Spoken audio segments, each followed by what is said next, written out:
ṣàánú mi ìyà yìí pọ̀ fún mi jọ nítorí Ọlọ́run dáríjì mi mo mọ̀ pé mo ṣe ẹ́ ṣàánú mi mọ́mí Ṣẹ́gun Wáyà ló ń sọ̀rọ̀ yìí ṣàánú mi torí Ọlọ́run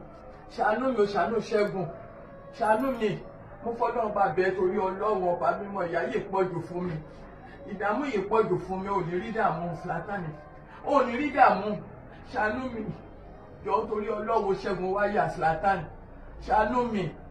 ò gbé Ṣẹ́gun padà kó gbé mi náà padà ṣàánú mi ò ní rí dààmú. ẹ̀yin tèmi ìtàn Muyideen àti Ṣẹ́gun Wáyà ó panilẹ́kún ẹ lè máa wò ó pé ta ló ń jẹ́ Ṣẹ́gun Wáyà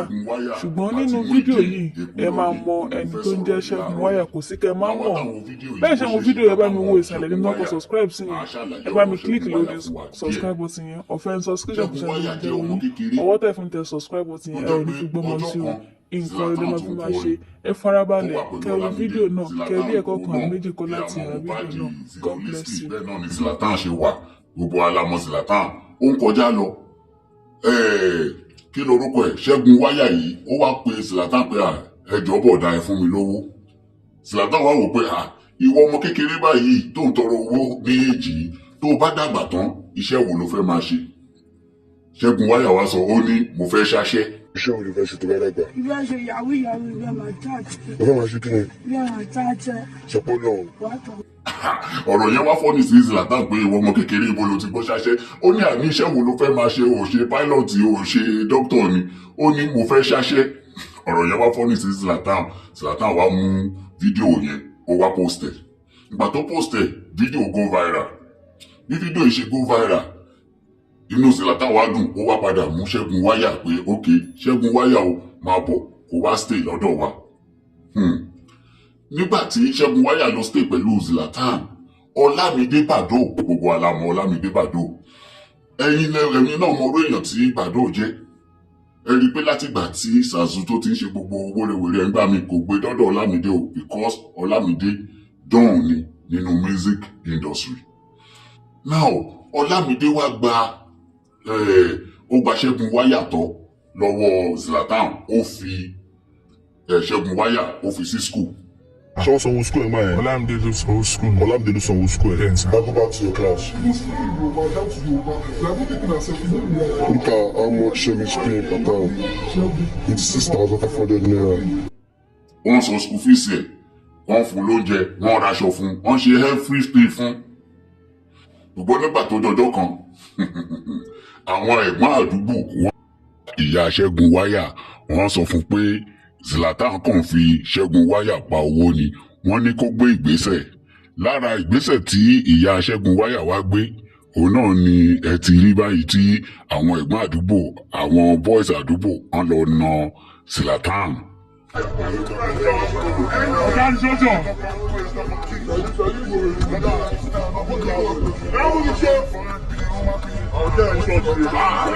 wọ́n ló fi Ṣẹ́gun Wáyà ó fi ń pa owó ni so Zlatan wá dá Ṣẹ́gun Wáyà padà sọ́dọ̀ màmá ẹ̀ àwọn ẹ̀gbọ́n àdúgbò yìí wọ́n wá lọ bá màmá Ṣẹ́gun Wáyà pé ẹ má wọrí àgbàlé fún yín àgbà ṣọ́ọ̀bù fún yín a ṣe gbogbo ẹ̀ fún yín a fi Ṣẹ́gun Wáyà sí skul padà ẹ wo ẹ gbàgbé Zlatan ẹ gbàgbé gbogbo ẹ̀. wọ́n ní èṣù wọ́n náà má jẹ́ kí èṣù yá wa lò ibi tí a ti ṣe ọ̀rọ̀ yẹn ti ṣe kínní kò mú wọn kó bá ikú dá kò sí wàhálà wọ́n ní ọlọ́run má jẹ́ àṣà ṣiṣẹ́ àti ṣe ti wá nìyẹn. sọ kí ni wọ́n ní kọ̀ọ̀kan tó ṣẹlẹ̀ gan-an tó bẹ́ẹ̀ ló ní kọ̀ọ̀kan tó ṣẹlẹ̀ lóòótọ́ tí wọ́n bá fẹ́ wá mú tí wọ́n bá wà lọ́dọ̀ wa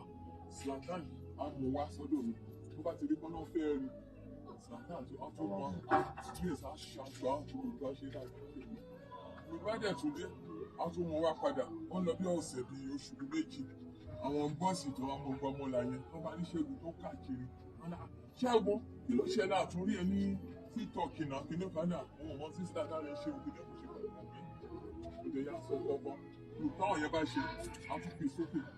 wọ́n bá ti gbé sókè bá Zlatan fọwọ́ ní kinní yẹn bí Zlatan ṣe pè ní ẹgbà mọ́mì òun ti ní kí Ṣẹ́gun kó má sọ kankan kó má ṣẹ́ létí òun ló ti ṣe ìpinnu nígbà kó má bínú. lóòótọ́ Zlatan ó tíráyè kọ́ ló má jẹ́ kí ṣùgbọ́n wá lù. ìkọ̀ tó ṣáà padà padà fà nígbà yẹn ní kó jẹ pé ká kú ṣe èèyàn náà máa ẹ ṣe báyìí náà ṣe bẹ́ẹ̀ nígbà yẹn. ṣé ẹ̀yin náà gbọ́ nǹkan tí ìyá Ṣẹ́gun Wáyà sọ nígbà tí arákùnrin béèrè lọ́wọ́ ó ní wọ́n pùṣì yín pé kóun ṣe báyìí ìyá Ṣẹ́gun ní òótọ́ ni pé àwọn èèyàn pùṣì òun pé kóun ṣe báyìí òun náà dẹ̀ ṣe bẹ́ẹ̀ lára nǹkan tó ṣe ni àwọn bọ́ìsì tẹ rí tí wọ́n lọ na Zlatan lẹ́ẹ̀kan yẹn ẹ jẹ́ kí n fi fídíò ilẹ̀ ká tún máa wò lọ. ẹ̀yin èèyàn náà bá gba ilé fún ìyá Ṣẹ́gun Wáyà lóòótọ́ tí bá wá sọ̀rọ̀ kan fún yín lénìí lẹ́yìn ìgbà tán ti gbalé yẹn ṣe mọ̀ pé ṣọ́ọ̀bù tí wọ́n promise ìyá Ṣẹ́gun Wáyà di ọ̀la wọn ò gba ṣọ́ọ̀bù kọ̀ọ̀kan fún o. wọ́n ṣàṣe mọ iṣẹ́ ní àwọn tó máa ń ṣe kílínà ní mẹ́sùn ní wọn lọ wọ́n máa ń ṣe nítorí táwọn sùn sí ọlọ́mọdé ara burú àwọn tíṣà náà ṣá kí n ṣe kí n bẹ Zlatan níbẹ̀ nígbà kó dé ẹbẹ̀ tó bá ṣe fídíò náà kó dé ẹbẹ̀ mo ṣe gbogbo ẹ̀ ìdáhùn ọ̀ká àǹfà ìṣeré yìí wọ́n ṣe gbọ́ wọn gbà lé fún wa. ṣáwọn ló gbàgbé tẹ wá sí. àwọn ló gbàgbé tẹ wá sí. wọ́n gbà lé fún wa nígbà yẹn dẹ̀ ní ọ̀nà máa fún mi lówó tí máa fi tajà àwọn máa fún mi lówó tí máa fi tajà ní ìdẹ́yìn wọ́n máa lọ kọ́ sí àbẹ̀wò máa fi ṣẹ́ ṣáà ní ilẹ̀ nǹkan jọ kọ́ bá mi gbé àtìgbà náà tó ti gbalé fún mi kò ṣe fi ní kọ̀ọ̀kan ọ̀ṣẹ́ nìkan ọ̀rọ̀ ẹni tí ẹ fẹ́. ilé Face Me and Face You nọ́mbà fún ìyá Ṣẹ́gun Wáyà o wọn ò gba ṣọ́ọ̀bù kọ̀ọ̀kan fún láti ìgbà yẹn Ṣẹ́gun Wáyà is out of school nothing. now this Ṣẹ́gun Wáyà tí a sọ yìí ń sìn iṣẹ́ mọṣẹ́ tó ń ṣe ó ti wá di ọmọ tí wọ́n rán níṣẹ́ káàkiri àdúgbò tó jẹ́ pé ẹ̀ ràn níṣẹ́ ó yá ìwọ náà mú change orí ẹ̀ gba 100 naira gba 200 naira. ọmọ anything kò dẹ̀ ní pé pa ló ń ṣe báwo ló ń ṣe pa. ló ń ṣe pa ọmọ aràn mi ṣe máa ń yọ pé kí ló ra nǹkan báyìí wá sáré ló máa. ìgbà kan Ṣẹ́gun Wáyà tún wá padà kiri pure water lójú títì.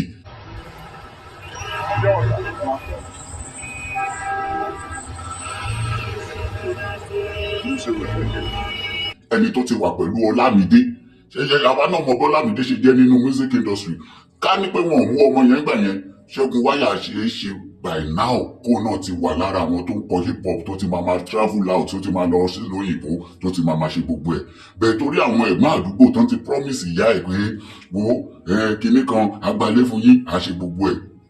ní táìmù yẹn tó ń lọ gba èrò fún ní Face Me and Face You wọ́n promise ẹ̀ ní shop ọ̀nà fi Ṣẹ́gun Wáyà sí school. Where are those people today? Ṣẹ́gun Wáyà ti ń ta pure water wọ́n ti ń tọrọ owó ládùúgbò àwọn yẹn dà lẹ́nìí àwọn tó promise Ṣẹ́gun Wáyà ń bá yẹn where are they? àwọn gangan ni abánidá Yorùbá ní abánidá kì í báni débẹ̀ abánidébẹ̀ kì í báni súnbẹ̀ tó bá burú tán ìwọ nìkan ló máa kù. láti ìgbà yẹn ìyá Ṣẹ́gun Wáyà ó ti bẹ Zlatan títí. ṣàánú mi ìyá yìí pọ̀ fún mi jọ torí Ọlọ́run dáríjì mi mo mọ̀ pé mo ṣe é ṣàánú mi mọ́mí Ṣẹ́gun Wáyà ló ń sọ̀rọ̀ yìí ṣàánú mi torí Ọlọ́run ṣàánú mi ṣàánú Ṣẹ́gun ṣàánú mi mo fọlọ́run bá bẹ́ẹ̀ torí Ọlọ́run ọba mímọ́ ìyá yìí pọ̀jù fún mi ìdààmú yìí pọ̀jù fún mi ò ní rí dààmú Zlatan ò ní rí dààmú ṣàánú mi jọ torí Ọlọ́run Ṣẹ́gun Wáyà Zlatan ṣàánú mi gbé Ṣẹ́gun padà kó gbé mi náà padà ṣàánú mi ò ní rí dààmú ò ní bẹ́ẹ̀ ṣàánú mi torí Ọlọ́run Zlatan ṣàánú mi wọnú ilé tí mò ń gbé yọ torí Ọlọ́run ṣàánú mi ìyà yìí pọ̀ fún mi Zlatan ṣàánú mi torí Ọlọ́run ṣàánú. ó pariwo pé ẹjọ́ ẹ bá mi bẹ Zlatan bẹ ẹ pa ògbóró mọ́ ń sìn ó ti kú Ṣẹ́gun Wáyà ti bọ́ sí street ó ti ń ta pure water.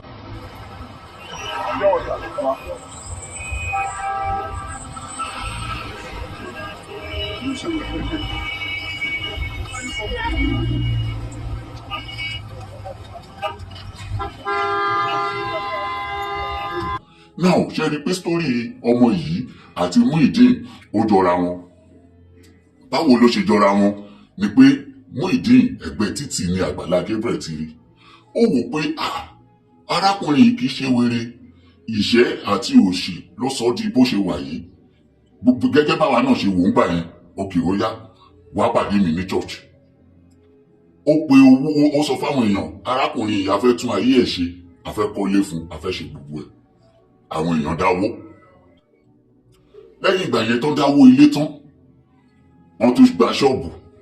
lẹ́yìn ṣọ́ọ̀bù wọ́n rajà sí ṣọ́ọ̀bù Muyideen tún fẹ́ ìyàwó Now, should I tell you something? Ni pé kò sí mo sọ̀rọ̀ kan nínú fídíò mi tó kọjá. Olóore èèyàn kò sí ẹ̀dá tó dá pé tán láyé tá wà yìí. Kò sẹ́ni tó dá pé ó ṣe kí olóore ẹ kó níbì kan tó ti máa ṣe é gẹ́gẹ́ bí Àgbàlá Gabriel bó ṣe na Muyideen. Gbogbo àwọn èèyàn náà ní Àgbàlá Gabriel kò dáa nígbà tó dẹ̀ ti mọ̀ pé kò dáa lọ́jọ́ kejì Àgbàlá Gabriel ya bọ́ síta. Ó ní Muyideen má bínú ẹ̀yin fáǹsì mi ẹ má bínú. Bẹ́ẹ̀ mo fẹ́ pé àkíyèsí àwa táwọn fídíò mo fẹ́ pé àkíyèsí wa sí kankan. Ṣé mọ̀ pé Bódìjà tí Muyideen lọ tó ti lọ ru pọnpọ́n sórí tó ní òun ṣalábàárù. Níbẹ̀rẹ̀ fídíò yẹn tẹ́ bá wò dáadáa ẹ rí i pé èèyàn kan sọ fún Muyideen bẹ́ẹ̀ ó ní ó yá tẹ́ni yẹn sọ báyìí ni Muyideen bẹ̀rẹ̀ sí sọ̀rọ̀. You will know that this thing plan work ni plan work kò ń ṣe pé bóyá àwọn èèyàn kan rí Muyideen wá bẹ̀rẹ̀ sí rìkọ́dù ẹ̀wò rárá òun àtẹ̀yàn kan jọ débẹ̀. Ìjọsìn àbí ìgbà táwa náà bá ń ṣúùtì fíìmù tàbá fẹ́ kéèyàn sọ̀rọ̀ á sọ pé action ẹnìyàn bẹ̀rẹ̀ sí sọ̀rọ̀. Tẹ́ bá gbọ́ ìbẹ̀rẹ̀ fídíò Muyideen yẹn dáadáa ẹ rí ẹnìyẹn ní ó yá Muyideen wá bẹ̀rẹ̀ sí sọ̀rọ̀. So it's a planned work pé okay tàbá fẹ́ mú ẹ kúrò bẹ́ẹ̀ yẹn ẹ jẹ́ àdàbí ọgbọ́n sódà kò ní jẹ́ pé àkàn wá mú ẹ lójijì ẹ jẹ́ ká dà báyìí bí ọgbọ́n ìwọ lọ sí ọjà Bódìjà kó o gbé páànù sórí kó o ṣe gbogbo ẹ̀. Okay nǹkan tó fi máa mọ̀ ni pé ṣé di iṣẹ́ alábàárù mi Muyideen ṣe tẹ́lẹ̀ kí ó tó di pé Àgbàlá Gabriel rí ni ṣé alábàárù mi Muyideen ṣe tẹ́lẹ̀ kó tó di pé Àgbàlá Gabriel wá mú kí ló rò débi pé òun fẹ́ lọ ṣe alábàárù ní Bódìjà tí ó jẹ́ pé pọnpọ́n tó ti pẹ́ ló gbé tí ò wá pọnpọ́n tuntun. Báwo ló ṣe jẹ́ pé ibẹ̀ yẹn ló máa lọ inú ọjà ló máa lọ kò padà sí di chájà ẹ̀ kò kó chájà jáde láti inú chájà àti phone accessory kò kó jáde láti inú ṣọ́ọ̀bù ẹ̀ kó bọ́ sẹ́gbẹ̀ títí kò lọ bàtà ó wá jẹ́ iṣẹ́ alábàárù ló wá máa lọ ṣe iṣẹ́ tí ò ṣe rí kò ṣògbó ní ṣọ́ọ̀bù kí ló dé tí ò kó chájà àti àwọn materials jáde nínú ṣọ́ọ̀bù ẹ̀ tó jẹ́ pé ìdí alábàárù ló máa lọ tí kò bá ṣe nǹkan tí òun àtàwọn kan ti jọ plan pé ó yá ṣe báyìí. Now ẹlẹ́kejì tó tún promise Muyideen ni pé tó bá ṣe bẹ́ẹ̀ tí gbogbo àgbáyé bá rí ẹ tó fẹ̀yìn ẹ hàn wọ́n á pìtì ẹ. Má wọ́n rí ṣe lé lóko fún ẹ yẹn wọ́n á kọ́lé tójú yẹn lọ fún ẹ. Ṣé ṣọ́ọ̀bù nìyẹn wọ́n á gba ṣọ́ọ̀bù fún ẹ bí ńlá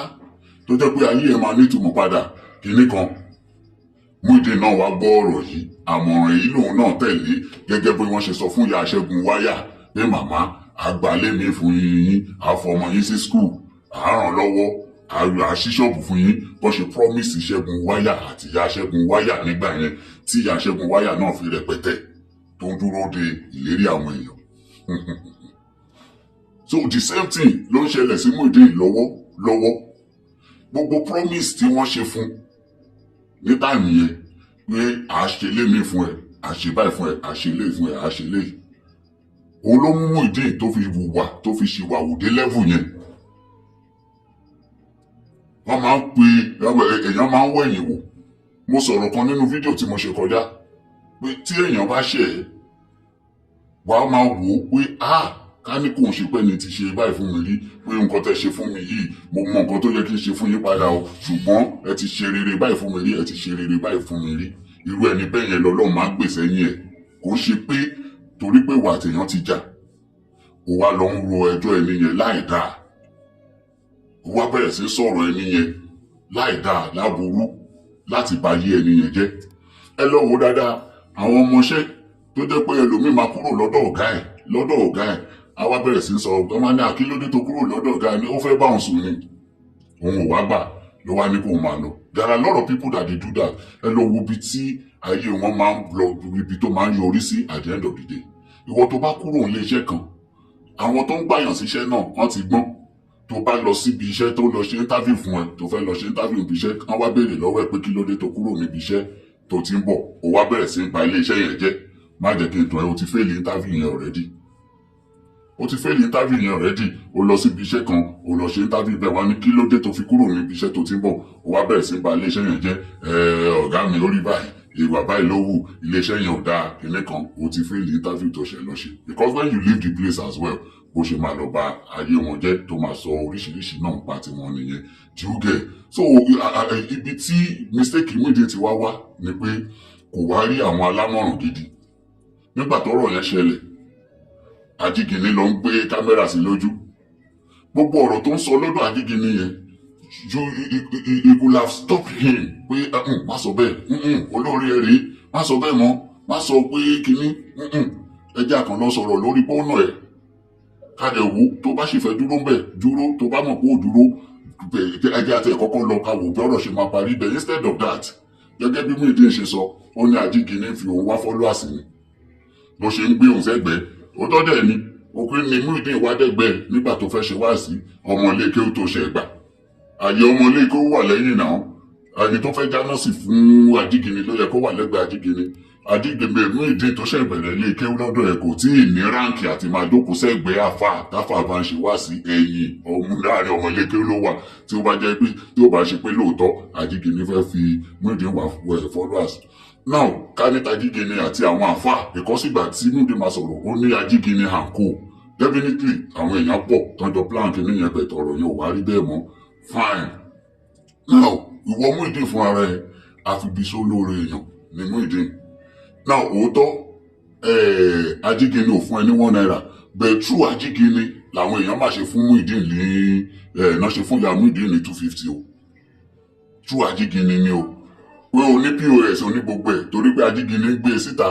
ni wọ́n ṣe fún Muyideen ní gbogbo nǹkan yẹn o ṣùgbọ́n at the end of the day ó ní Ajígini ò ṣe nǹkan kan kò fún òun ní $1 ó kàn fòun wá followers lásán ni bẹ́ẹ̀ true Ajígini làwọn èèyàn ṣe ṣe oore fún Muyideen ẹ rí i pé ó tún ti bàbẹ̀ yẹn jẹ́.